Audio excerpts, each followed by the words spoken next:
La revue de presse avec RMC Sport. Bonjour à toutes et à tous, on commence cette revue de presse en Italie avec le Napoli qui jouait hier. Et c'est grâce à Victor Osimhen que le club de Naples a arraché le match nul 1-1 contre Cagliari dans les ultimes secondes de la rencontre. Les hommes de Luciano Spalletti marquent eux aussi un arrêt et ne parviennent pas à rejoindre l'AC Milan, comme le rapporte le Corriere dello Sport, le club lombard ayant toujours 2 points d'avance au classement par rapport au Napoli. Osimhen, le sauveur, fait aussi la une de Tuttosport ce mardi, mais il doit partager la couverture avec un autre attaquant. Il s'agit de Dusan Vlahovic, car la Juve affronte Villarreal ce soir en 8ème de finale de la Ligue des Champions. Et pour le quotidien italien, pas d'inquiétude, Vlahovic s'en occupe. L'autre rencontre du soir concerne un club français comme le rappelle l'équipe, car le LOSC se rend en Angleterre à l'assaut d'un sacré morceau, Chelsea, le champion en titre. Et pour le quotidien sportif, les Dogs devront être très chauds face aux Blues pour préserver leur chance avant le match retour. Cette superbe affiche fait également les gros titres du Parisien qui se demande si Bourak peut vraiment redevenir le roi Yilmaz, lui qui était l'homme providentiel l'an dernier pour Lille et qui cette année n'est que l'ombre de lui-même. D'ailleurs, ce Chelsea LOSC sera à suivre ce soir à partir de 21h sur RMC Sport. Pour suivre cette rencontre, profitez de l'offre exceptionnelle de 19€ par mois pendant 12 mois avec notre partenaire.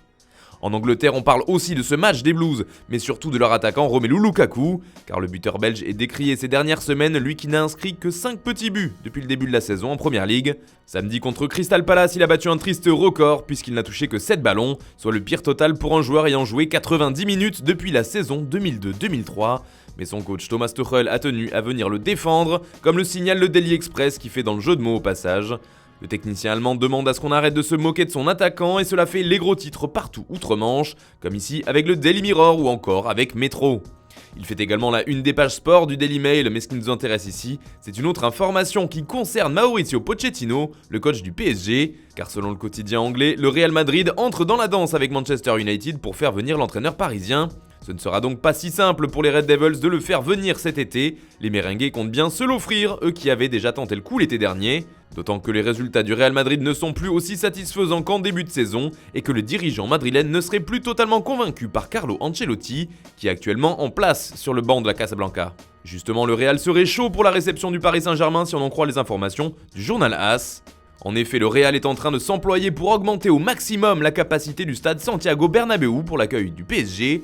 C'est un chaudron qui attend Paris, affirme AS. Le plan est donc d'accueillir le plus de supporters possible, entre 62 et 65 000, grâce à la réouverture de certaines tribunes, dont les travaux devraient se terminer juste avant le retour, afin d'amener une ambiance la plus chaude qui soit. Et toujours à propos du Real et du PSG, hier on vous parlait d'un ultimatum lancé par le Real à Kylian Mbappé, selon The Times. Eh bien, depuis, la Casablanca a démenti mettre la pression aux Français, comme le rapporte Marca. De plus, le club madrilène ne compte pas se précipiter pour le faire signer. On termine ce tour de la presse avec Pierre-Emerick Aubameyang qui a livré une longue interview aux médias catalans. Auteur d'un triplé ce week-end, l'international gabonais a donné son ressenti sur sa nouvelle équipe. On doit être plus tueur, a-t-il affirmé, explique Sport. Il avoue également avoir tout fait pour rejoindre Barcelone et qu'il prie pour que le Barça arrive à se qualifier en Ligue des Champions. Obama a également eu un petit mot pour son ami Ousmane Dembélé qu'il voit comme un frère. Mais attention, rapporte Mundo Deportivo, il a aussi évoqué d'autres sujets. Haaland est un crack, l'un des meilleurs, a-t-il répondu, lorsqu'on lui a demandé comment il verrait l'arrivée du Norvégien en Catalogne.